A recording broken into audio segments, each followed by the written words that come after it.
আয়না ঘর থেকে আমরা অনেককে বেরোতে দেখছি। আপনাদের সময় একটা হাওয়া ভবন ছিল, মনে আছে নিশ্চয়ই আপনার। আবারও কি হাওয়া ভবন চালু করার প্ল্যান করছেন আপনারা? আল্লাহর কাছে অশেষ শুকরিয়া যে 17 বছর নানান চক্রান্তের পরেও এখন পর্যন্ত কেউ বলতে পারেনি হাওয়া ভবন থেকে মানে 12, 14, 15 বছর 10 ফুট বাই 12 ফুট ঘরে কাউকে আটকে রাখা হয়েছে। এখনও কেউ বলতে পারে না এই যে হাওয়া ভবনে ঢুকিয়ে কাউকে বিভৎস কায়দায় নির্যাতন করা হয়েছে। প্রফেশনাল রিজনেই মীর কাশেম আলী সাহেবের ছেলের সঙ্গে, ব্যারিস্টার, ওনার সঙ্গে আমার পরিচয় ছিল।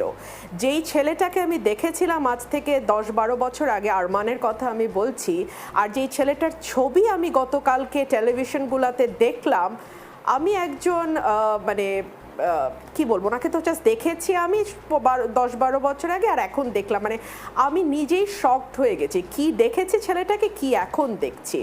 আল্লাহর অশেষ রহমত যে 17 বছর নানান শয়তানির পরেও এইসব অ্যালিগেশন অন্তত হাওয়া ভবনের নামে আসে নাই।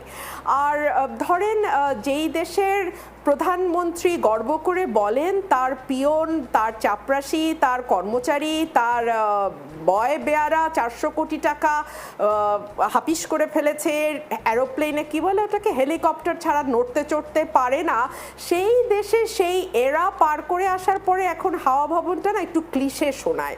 তবে হ্যাঁ, আমি একটা কথা খুব শক্তভাবে বিশ্বাস করি, যদি মোটা দাগেও একটা সুষ্ঠু নির্বাচনের চল থাকে দেশে, তাহলে আসলে কেউই মনস্টার হয়ে উঠতে পারে না।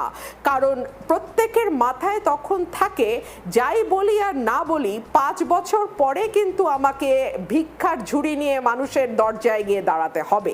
সুতরাং এই 5 বছর আমি কি করলাম তার একটা ফিরিস্তি মানুষের সামনে থাকবে, এবং সেটার উপর নির্ভর করবে মানুষ আমাকে একটি ভোট ভিক্ষা দেবে কি দেবে না। যেই মুহূর্তে কোনো দেশ থেকে ভোটের প্রচলন উঠে যায়, তখন আসলে বাড়ির বেয়ারার 400 কোটি টাকা, দেশের ঘাড়ে 99 বিলিয়ন ডলারের ঋণ, কিংবা ধরেন ইচ্ছা মতো লুটপাট, প্রয়োজনে অপ্রয়োজনে প্রকল্প গ্রহণ, রিজার্ভ 48 বিলিয়ন থেকে ধুম করে 12 বিলিয়ন ডলার, কিংবা হু নোজ আসলে এখন কত রিজার্ভ তাও জানি না, কারণ এখন দেখছি বাংলাদেশ ব্যাংক থেকেও রেজিগনেশনের ধুম পড়ে গেছে।